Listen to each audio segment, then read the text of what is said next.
is Talk Cricket Live.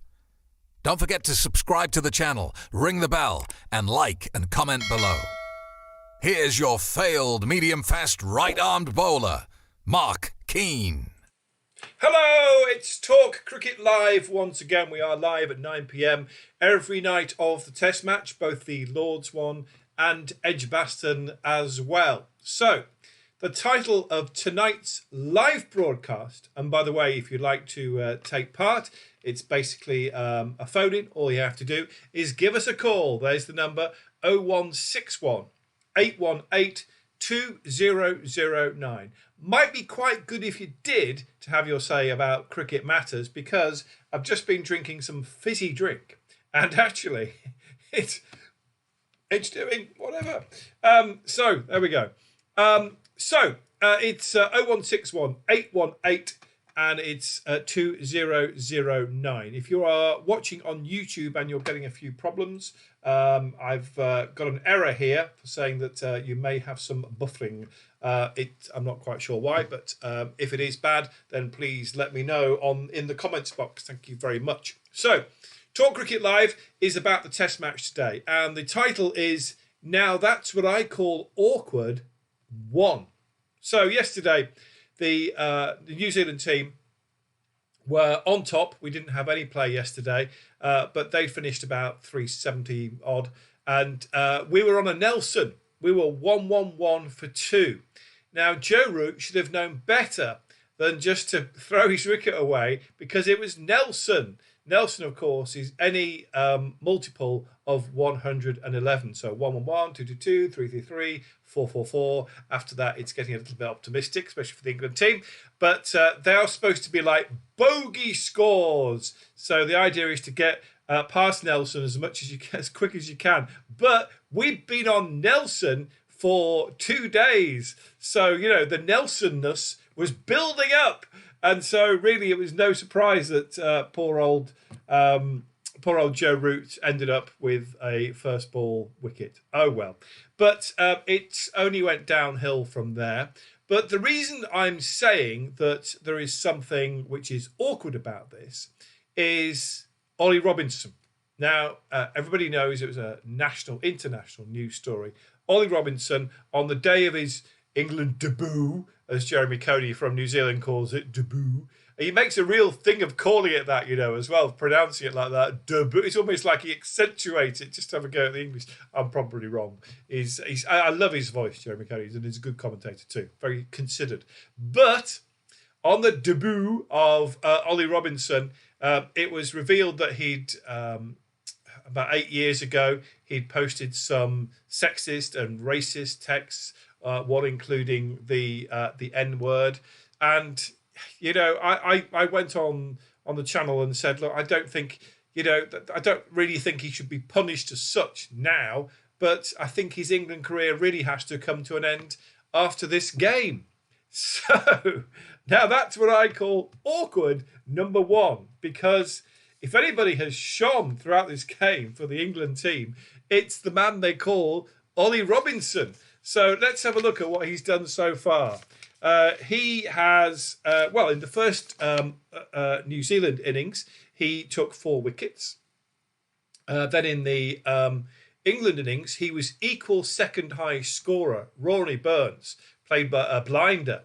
But Ollie Robinson was equal second high scorer with the bat. So he got 42. Good score, he and Joe Root. And then, so far in the New Zealand second innings, he's already taken 2 wickets and 2 more pluses on that. They were both unaided wickets. One was LBW and one was bowled. So what do we do now? And even worse than that, or better than that, in a way, one of them was Devon Conway, because after the first New Zealand innings, Devon Conway was looking like a real problem. He was looking unget-outable. He was looking invincible. So here's a man who, it's been revealed on his England debut that he let fly some nasty stuff on social media a few years ago. And then all of a sudden, it's kind of he's the mainstay of England. You know, he's taken 6 wickets, including the danger man. He's done a lot of it just on his own. What do you do? What do you do? Do you want to know what I would do? I would still not have him back in the England team. Listen, it's just one performance.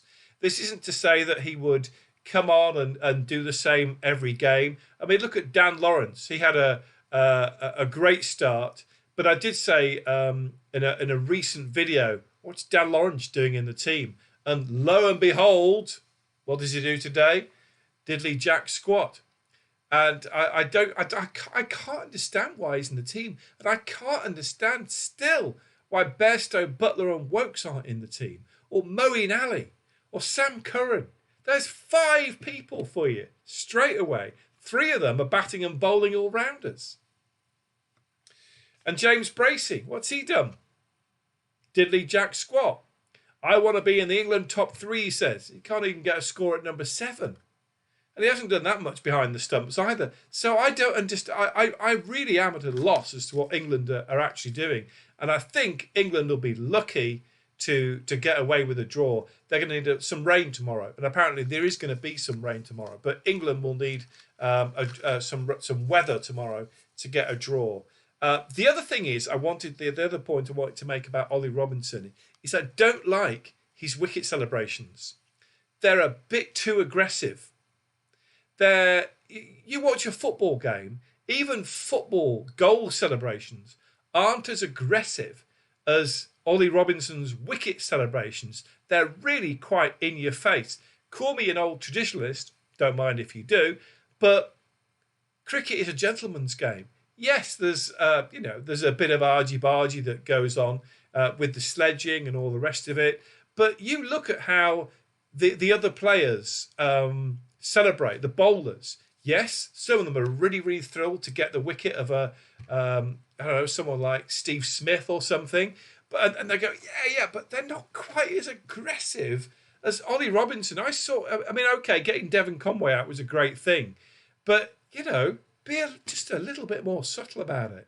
You don't see James Anderson doing that. Maybe I'm just being a bit old about it. I don't know. What do you think? So what else do I think about the test today? Obviously, Rory Burns coming out with a score. What can you say about that? Absolutely brilliant. But Dominic Sibley, another failure. Now, listen, I'm a Dominic Sibley fan because I'm a Birmingham Bears and a Warwickshire fan. And I like Wokesy, I like Ian Bell, I like Jonathan Trott. It's a local thing. You like your own players, don't you? And I liked it when Dom Sibley got into the team, and he had a decent start. But he's getting a lot of zeros or under 10s. He's not making an impression. And I know it's just England thought, we've solved the opener problem. Not really. And I don't think James Bracey is the solution either. So what do you do about Dom Sibley? I don't know. So I think that New Zealand are on top. I think England will be lucky to get a draw. I think we need some weather on our side to do that. And then we need to get our act into gear for the Edgbaston test. What else do I think? I think it's very significant that Devon Conway is not invincible. And it took Ollie Robinson, the man with a cloud over his head, to show that to us. So what do you think? Okay. If you have any opinions, do you think that Ollie Robinson should actually be kept on for the Edgbaston test, just based on what he's done so far? Personally, I think no. I think you have to make a call, and I think it's sending the wrong message. I mean, he'd already been selected. He was already playing for this game. Got no problem with him continuing with that. But he's doing so well. Does that mean we should maybe look at the situation? No, it's irrelevant to the morals and principles involved here. I personally think Ollie Robinson should finish this England game, and that should be the end of his England career. And that's how it is. What do you think? You can give me a call if you like on the old Skype. It's 0161 818 2009. It's just a phone in. You get through and we hear your voice. I have a little chat with you. Or you can Skype me on Pan on Fire. It's just a normal Skype. You get on Skype, and if you're watching from abroad, you can Skype me on Pan on Fire. I'll stay on air until 9:10. That is my usual situation. If we get any calls before then, we will continue with that. If we don't, then I will pack up the live broadcast for tonight, and I will be back again tomorrow at 9 p.m. So 0161 818 2009 if you are in the UK. If you're not in the UK, probably best just to Skype me on Pan on Fire. Okay, and we'll give it a few more seconds, and then we'll wrap up for tonight. But it's been another interesting day in the world of Test cricket. I don't think it's going to be a brilliant day tomorrow weather-wise, from what I can make out. If they do get a full day's play, what a New Zealand. They are something like 150 something ahead, aren't they? So it's quite feasible that they could knock it about until lunchtime. They've still got 8 wickets left. I think they could knock it about. This is what I would do. If Kane Williamson is watching, this is what I would do, Kane. Knock it about. Get yourself another 150 before lunchtime. And maybe just after lunchtime. Put England in, because I think England are going to crumble. Okay, Rory Burns had a great score, but I don't think they've got enough in their batting lineup. If you've got Dan Lawrence at coming at number 6, I don't think you've got enough in your batting lineup to survive that. So that's all for tonight then. Tomorrow is the final day. Even if we have lots of weather and not much play, I shall still come on just for 10 minutes at 9 o'clock. And I've also got a video coming out tomorrow on the channel, and it's called, now that's what I call awkward. But you can't guess what that is about. And of course, if you are a cricket fan, have you not